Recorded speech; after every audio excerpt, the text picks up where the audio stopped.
Bandit and Richard are great examples of the fun parent, and I split up their best episodes to show how into 3 parts: the good, the bad, and what makes them needed. It's easy to explain Bandit's role when you see what kind of parent Chili is. Mom, what are we doing today? Nothing until you've cleaned your teeth. But I don't want to clean my teeth, it's boring. It's practically universal that there are some days, or many days, where we wake up and don't find a long list of responsibilities fun. However, Chili understands something here that Bluey doesn't, and something that, when I was Bluey's age, I did not either, that we'll get to soon. On a very hot day, Bandit lets everyone know that Stripe is allowing them to use his pool, so between responsibility and a fun day at the pool, you can see which choice they'd take. Make sure you take all the swimming stuff. Yeah, we got it covered. Don't just get the fun stuff, I mean the bag of stuff. Boring. Yeah, boring.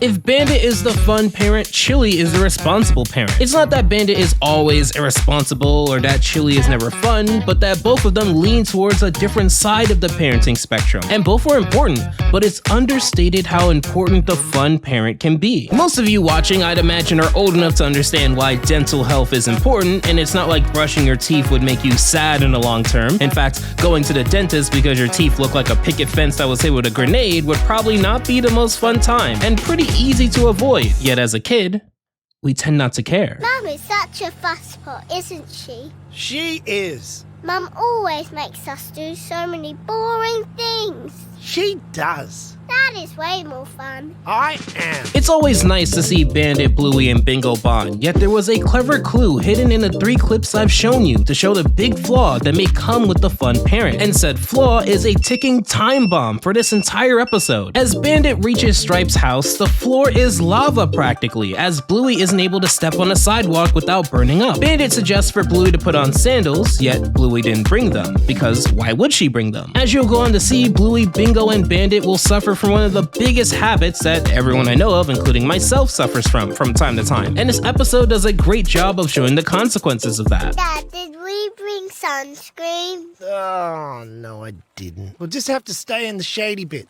and we'll put our hats on. What hats? We start to see the cracks show in a fun parent for Bandit, so let's pivot over to Richard and see what he provides as the fun parent. I think the best episode that explores the fun parent archetype for Richard is quite possibly his most polarizing episode. This episode has passionate defenders and haters for good reason, and that's the hero. At least at this moment in time, it's been incredibly rare for me to re-review an episode, but I've always wanted to talk about some of my old reviews. And for this one at the time, I was mixed on this episode. I even contemplated making a new series for episodes that I was conflicted on or mixed about, as still it happens from time to time. But for the hero, my opinion has changed dramatically. And let's see why together. As everyone is speaking about what they like about their dad, we see how Gumball and Darwin feel about Richard. What's your dad good at? What's our dad good at? He's good at being nice. No, more like a skill. Is sweating without moving a skill? 2 points here. Point 1, and I don't know why I didn't make this a bigger point before, the other kids do not mention skills that their dads have. My dad just took me skiing. You've probably never heard of it. It's what rich people do. My dad is rich in vitamin B6. My dad can beat rock. Well, that's nothing. My dad's so big that 3 mountain climbers got lost in his belly button. These are not skills.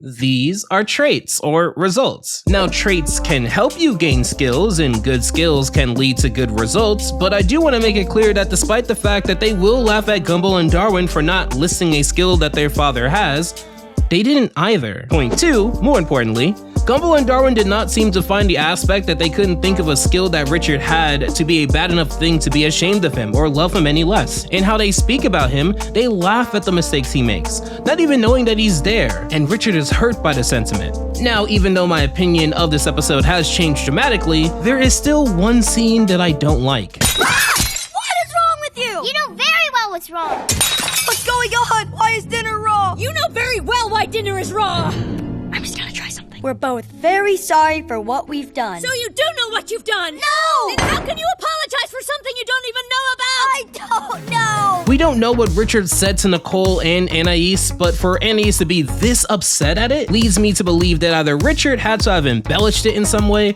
or Anais is acting incredibly out of character. While she does love her family, we have several episodes that showcase her to display a stunning level of self-awareness about the capabilities of her family. So if anything, if she heard what Gumball and Darwin said, she would be inclined to agree. I understand why Nicole would stand by Richard despite also being self-aware of his capabilities, as she'd be more likely to have a united front. With that said, I don't appreciate Nicole's sneaky sleight of hand here. I'd happily apologize to Dad. If what we said wasn't the truth! Right, that's it. You clearly don't appreciate your parents, so until you apologize to your father, we won't be doing anything else for you. Let's see how long you last. Hold up right there. Neither Gumball or Darwin would ever say this about Nicole because she brings skills to the table. So from their perspective, they don't feel like they're disrespecting their parents so much as they were raised to tell the truth, and did. Now, in fairness to Nicole, did Gumball and Darwin have to laugh at their father behind all of their backs to the kids on the playground? No. A lesson that Nicole could have taught here was that you shouldn't put down your family at the cost of a few laughs at school, regardless of if it's true, which I can agree with and understand. But the lesson Nicole appears to be trying to teach here is that Gumball and Darwin need to distort their perspective of what skills Richard has to not just satisfy his ego, but the ego of everyone else in the family, which I can't agree with. We're speaking about a person whom, as recent as the new season, still can't cook. Either way, Nicole cuts off them both until they apologize to their dad for their disrespect. Whereas the pool starts off with the good, the hero starts off with the bad. And that's what makes both of these episodes so interesting to me. In both cases, we're speaking about a parent whom clearly over the course of the show has lots of fun quality time with their kids. But in Bluey's case, the kids don't see the shortcomings that may come from the fun parent, whereas in Gumball's case, they don't see the benefits that come with the fun parent. Speaking of Bluey, let's get back to the pool. Getting back to the pool, despite missing a lot of what makes a good time at the pool, they try their best to make do with what they have. After all, they figured it'd be more fun to cool off at the pool than at home with Chili, and they were half right. It speaks to how optimistic they tend to be, but things start to fall apart quickly. One important distinction to make is that while Bandit and Richard are fun parents, they aren't exactly on the same point on the parenting spectrum. Richard is a lot more reckless, and we've seen that as early as season 1, such as not getting a good babysitter in the responsible, or sending his kids unsupervised to the store within the spoon. While Bandit tends to be more fun than Nicole, Bandit isn't nearly as irresponsible as Richard, and we see that in how he still has on his parent hat at the pool. Dad, do you think I can swim from this side to that side all by myself? No way! No one can swim that far. Watch this. Oh, hey kiddo, sorry, not into the sunny bit. You've got no sunscreen on. This makes sense both in and out of universe. Bandit still loves his kids, and it'd be heavily implied if he was not good with kids that Chili wouldn't have trusted him to take their kids unsupervised to a pool. But more importantly, if Bandit was as careless as Richard, the show wouldn't really work. Bluey as a show skews a lot younger, and Bandit is a great role model for kids. With that said, The Amazing World of Gumball isn't trying to be a show like Bluey, it's trying to be funny. And I can say with full confidence that Richard is way funnier than Bandit, so they both do what they need to do well in their respective shows. Unfortunately, both of them are going to have to suffer the shortcomings of being the fun parent, which is when your lack of planning blows up in your face. The water's making my eyes stingy. Yeah, that's the chlorine. Did you bring your goggles? No, I want to dive down and get the sinkies. Did you bring the sinkies? No.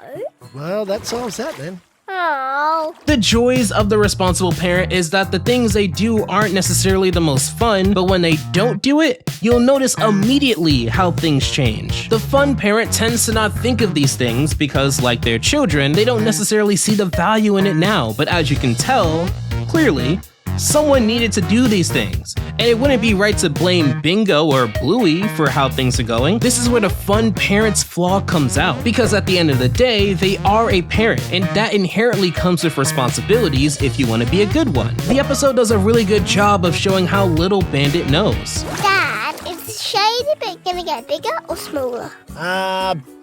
Bigger, for sure. I meant smaller.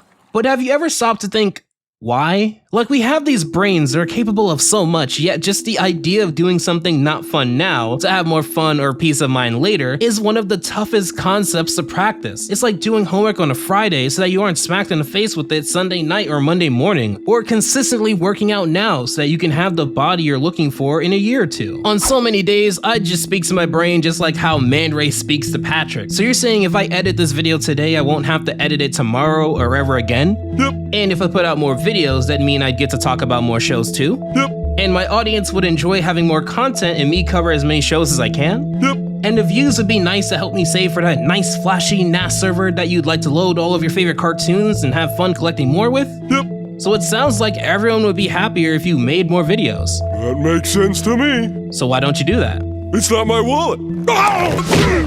Bluey and Bingo are learning an important lesson here with Bandit, but before we get to it, let's continue the hero. So there's probably a big looming question here. Clearly, if my opinion has changed, what do I see now in this episode that I didn't before when I originally talked about it? Well, while it is true that Richard doesn't have a job, can't cook, can't bake, doesn't repair items well, and truthfully doesn't possess many skills that would be appreciated beyond his family, what Richard does have at this point in season 2 is lots of fun and lots of care despite his limited skill set. Within the end, he'd get off his butt to prepare for the end of the world for his family. He'd have an entire lazy adventure where his feats of laziness literally led to Larry leading the exact opposite life within the laziest. He got the last laugh and pranks within the prank on both Gumball and Darwin. While not the most physically intimidating, he did press Larry in an attempt to get a refund within the refund. Despite having no money, he did help Gumball out in preparing for what he thought was a date within the date. While explored in a major way later on in season 6, Richard would tease having Dungeons and Dragons skills within the club. Within the AP, at least possessed the guts to lean out of a fast-moving car to get into another fast-moving car, and all of this was just season 1. While I don't like how Nicole handled the situation, I agree more with her in the situation because Gumball and Darwin would have had plenty of scenarios up to this point to not speak about their father in such a way. If anything, he should be viewed as a lot cooler than they presented him in the first place. But now they have to live with their consequences. Anais! Come on! You've been in there forever! Oh, I'm sorry, but as Mom pays the water bill and you two are insensitive brats, I think you'll need to shower somewhere else. You know what? I'll be the jerk and say that if Anais is specifically only pointing out the good things that Nicole brings to the table, then how much does she respect Richard's contributions if she can't name any? Again, I agree with the sentiment that Gumball and Darwin shouldn't have thrown Richard underneath the bus, but I don't agree that Gumball and Darwin should distort their perspective of Richard to match Nicole and Anais's perspective. Because they're Delulu. Where in Bluey, we went from good to bad. In The Hero, we go from bad to needed, but not for the reason you'd think. Gumball and Darwin struggle to clean themselves, eat food, or really function in society, and while those things are bad, their father wasn't necessarily a deciding factor in that. What actually showcases why Richard is needed is in one of his shining moments in the entire show. So Gumball and Darwin crack and are about to apologize when they see Richard hammer a plank of wood to himself, and Gumball could not believe he was going to apologize to someone so incompetent and walks it off. But Darwin stays for a bit, and that's when we get this song here. I was the hero who taught you how to talk. I was the hero who taught you how to walk. And though I'm just dad, not a hero, my little ones, being just dad's good enough for me. So we learn a few things here about Richard. Richard is aware that Gumball and Darwin have more potential than he ever could have, which if you've seen the cheerleader in the wonderfully weird world of Gumball, they should be thanking their parents every single day that they don't talk to them the way that Granny JoJo spoke to Richard when he was growing up. But he did help with the basics, such as learning how to walk, learning how to talk, and be there with them in terms of moral support, which does matter. He is aware of the limits of some of his capabilities and is completely okay with just being their dad if they don't see him as a hero, which breaks Darwin to hear. As a fun parent, sometimes you are self-aware that your kid may need things that are beyond your tool house and wish to support them in any way that you can because you love them. A fun parent is good in certain areas, but can be non-existent in others. This is why I've come to agree with the sentiment that they should give him more respect, specifically because he's self-aware of what he lacks, and still shows up anyway. Darwin has a plan that will lead us into the good of a fun parent within the hero. But until then, let's see what we learn with a fun parent within Bluey. So what have we learned here? Bluey and Bingo slowly realize how not fun it is when no one prepares for a pool day correctly. It's not that the pool is no longer fun, but that there are not fun steps to doing things that are fun. Content creators, such as myself, will tell you that while we enjoy making videos, not every step of making videos is fun. I would imagine for artists, they would tell you that as much as they enjoy drawing, there are certain steps of the process that are not fun. Even games, literal pieces of software that are generally designed to be fun, may have spots in them where they're not fun. And now that Bluey and Bingo realize this, they start to get cranky. No, I don't want to get out. Come on, Bingo. I'm cold. Well, grab your towel, kid. I didn't bring one. Bandit is having a bit of trouble managing the both of them, especially with how they have different things that they want, and he didn't really think to assist them with much so far beyond the bare minimum. Now, does that make Bandit a bad dad? No, not really. There's plenty of episodes beyond the pool where he does more than the bare minimum in preparation and is just as responsible as Chili. But what this does show is something that kids tend to not learn until they're older. Sometimes your parents are just winging it or figuring it out alongside you. Bandit is bound to make mistakes, but even in the most harsh interpretation of this, the worst thing he did here was just inconvenience Bluey and Bingo from having a good pool day. That's not abusive in any way. In fact, if anything, he can spin this as setting up an alley-oop for his more responsible half to save the day. I think Dad is actually boring. Mum is way more fun. Oh, that's nice to hear. Mom! I brought all the swim stuff you left behind. Yeah! Oh, Bubba Kyle. In our brains, having fun is almost always going to be seen as the more preferable option to doing work. But as you can see, there is a downside to leaning on your feelings when making decisions too. It's not that Chili finds these activities more fun than avoiding them, just like how most responsible people acknowledge that delayed gratification does not feel better in the moment, but why does everything have to happen now? It's nice to see Chili save the day, and it makes seeing them finally have their pool day that much more satisfying. I particularly enjoy this last scene here, where while underwater, Bluey sees her parents happy together. It shows to the audience that they are on the same team, even if they have different approaches, and both approaches work their best together, even if they have their pros and cons. Dad got the pool to have the pool day, Mom got the necessary supplies to make it a good pool day. Everyone wins, so let's finish up the hero. It's a dark and stormy night within Elmore, with Darwin bringing Gumball over to the junkyard for a surprise. We get picked up by that magnet and get dropped into that structure. What? Are you insane? And I've called Dak to come and rescue us.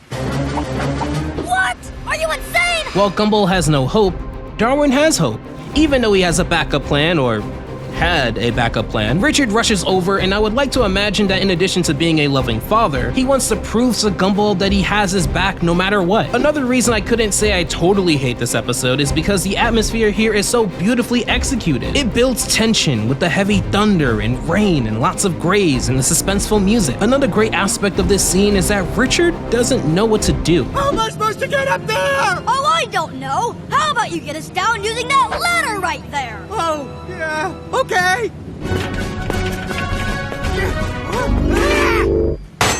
Wow, really thought that one through, didn't ya?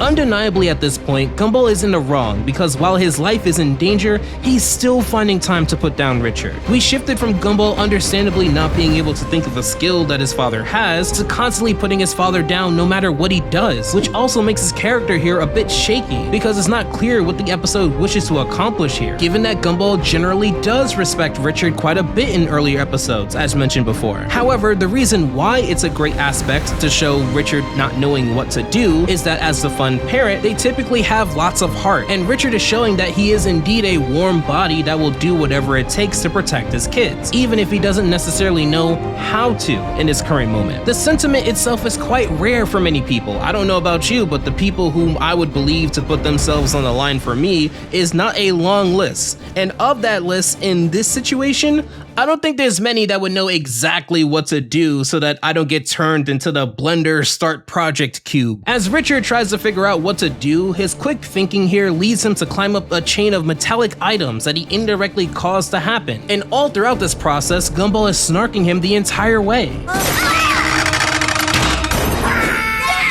no! Why didn't I tell him that in spite of everything I was proud, Darwin?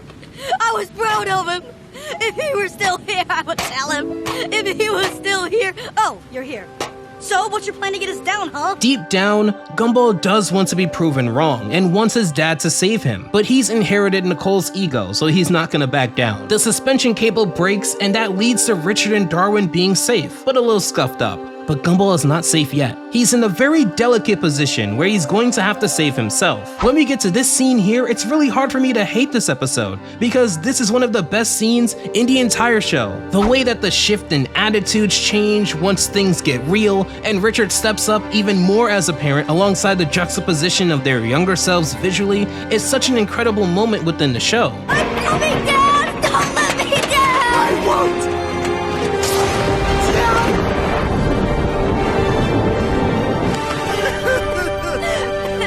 Please stop crying, Dad. You'll always be my hero. Richard, like Bandit, does want to be there for his kids, and while they may share a similar mindset of going with the flow a bit more than they should, they love their kids. I think I enjoy the hero a bit more than the pool, which is insane to say. The pool is a chill episode with a lot of wholesome moments. I enjoyed that episode quite a bit, but I feel like if I have so much more to say about the hero, that says I'm probably connected to that more, through the highs and the lows. That being said, the hero is still not a favorite of mine within Gumball, despite the final scenes being up there as some of my favorite scenes within the show, specifically because of how Nicole and Anais were. But if you want to see more great parents in cartoons, you have to see my last Bluey video about how this scene here broke every parent.